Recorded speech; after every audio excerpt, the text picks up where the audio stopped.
2024 ಲೋಕಸಭಾ ಚುನಾವಣೆಯಲ್ಲಿ ಏನಾದರೂ ಮತ್ತೆ ಭಾರತೀಯ ಜನತಾ ಪಕ್ಷ JDS ಕಾಂಗ್ರೆಸ್ ಅಂತ ಹೋಗಿದ್ದಾಗ ಕಾಂಗ್ರೆಸ್ಗೆ ಮೇಲ್ಗೈ ಸಾಧಿಸಾಯಿತು. ನಾವು ಗ್ರೌಂಡ್ ರಿಯಾಲಿಟಿ ಮಾತಾಡಬೇಕು. ಹಳೆಯ ಮೈಸೂರು ಭಾಗದಲ್ಲಿ 14 ಏಪ್ರಿಲ್ 26 ನಡೆದಂಥ ಚುನಾವಣೆಯಲ್ಲಿ 12 ಸೀಟ್ ಗೆಲ್ಲಕ್ಕೆ ಕಾರಣ JDS ಪಕ್ಷ.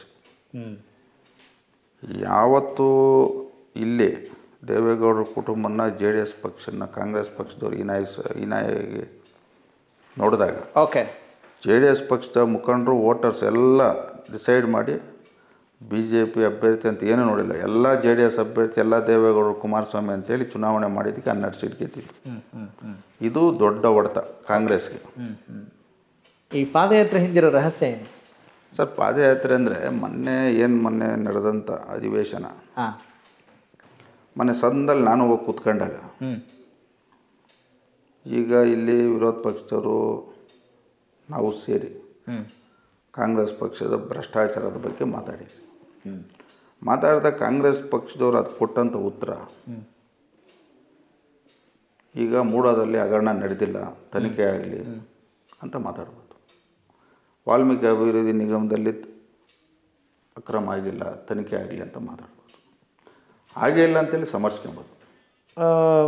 ವಾಲ್ಮೀಕಿ ಹಗರಣದಲ್ಲಿ ಭ್ರಷ್ಟಾಚಾರ ಆಗಿಲ್ಲ ಅಂತ ಹೇಳಿಲ್ಲ, ಏನಾಗಿದೆ ಅದನ್ನು ಮಾಡ್ತೀವಿ ಅಂತ ಮುಖ್ಯಮಂತ್ರಿಗಳು ಹೇಳಿದ್ದಾರೆ.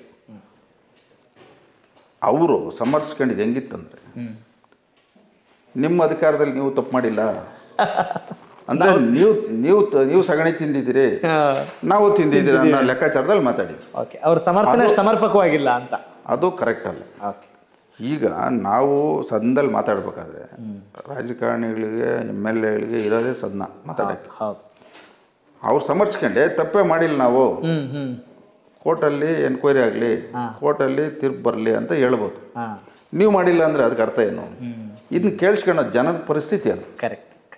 ಅಲ್ಲಿ ನೀವು ತಪ್ಪು ಮಾಡಿದಿರಿ, ನಾವು ತಪ್ಪು ಮಾಡಿದಿರಿ ಅನ್ನೋ ಲೆಕ್ಕಾಚಾರಕ್ಕೆ ಅವ್ರು ಮಾತಾಡಿದ್ರು. ಒಂದು, ಅವ್ರು ತಪ್ಪು ಮಾಡಿದಾಗ ಕಾಂಗ್ರೆಸ್ ಪಕ್ಷದವ್ರು ಎಲ್ಲಿದ್ದರು? ವಿರೋಧ ಪಕ್ಷದಲ್ಲಿ ಕುಂತಿದ್ರು. ಕರೆಕ್ಟ್. ಇವ್ರೇನು ಮಾಡ್ತಾಯಿದ್ರು? ಅವ್ರೇನು ಹೊಡೆದ್ರು, ಇವ್ರಿಗೆ ಭಾಗ ಕೊಟ್ಟರು, ಇವ್ರು ಮಾತಾಡಿಲ್ಲ. ಇಷ್ಟೇ ತಾನೇ ಇದು. ಬುದ್ಧಿ ಇಲ್ದವ್ರು ಅರ್ಥ ಮಾಡ್ಕೊಳ್ಳೋದು ಇಷ್ಟೇ ಇದೆ. ಹೌದು. ಅಂದರೆ ಎಲ್ಲ ಅಂಡರ್ಸ್ಟ್ಯಾಂಡಿಂಗಲ್ಲಿ ಅಡ್ಜಸ್ಟ್ಮೆಂಟಲ್ಲಿ ನಡೀತಾ ಇದೆ ಸರ್ಕಾರಗಳು ಅಂತ. ನಮ್ಮ ಪಕ್ಷ ಅಧಿಕಾರದಾಗಿದ್ದಾಗ ನಾವು ತಪ್ಪು ಮಾಡಿಲ್ಲ ಅಂತೇಳಿ ಇವರು ಸಮರ್ಥನೆ ಮಾಡ್ಕೋಬೇಕಾಗಿತ್ತು.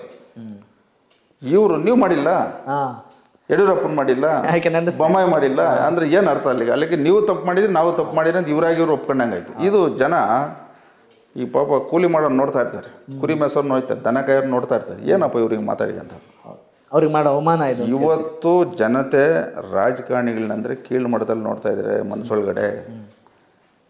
ಅವ್ರು ಇವತ್ತು ಹೆಂಗೆ ನೋಡ್ತಾ ಇದ್ದಾರೆ ಅಂದರೆ, ಇವರೆಲ್ಲ ರಾಜಕಾರಣಿಗಳಂದರೆ ಅವ್ರು ಕೇಳಿಸ್ಕೊಳಕ್ಕೆ ಬೇಜಾರು ಬೀಳ್ತಾ ಇದ್ದಾರೆ. ಆ ಮಟ್ಟಕ್ಕೆ ರಾಜಕಾರಣಿಗಳು ಇವತ್ತು ವರ್ತನೆ ಮಾಡ್ತಾ ಇದ್ದಾರೆ. ಕನೆಕ್ಟ್ ಕರ್ನಾಟಕ, ಇದು ನಿಮ್ಮ ನೆಟ್ವರ್ಕ್.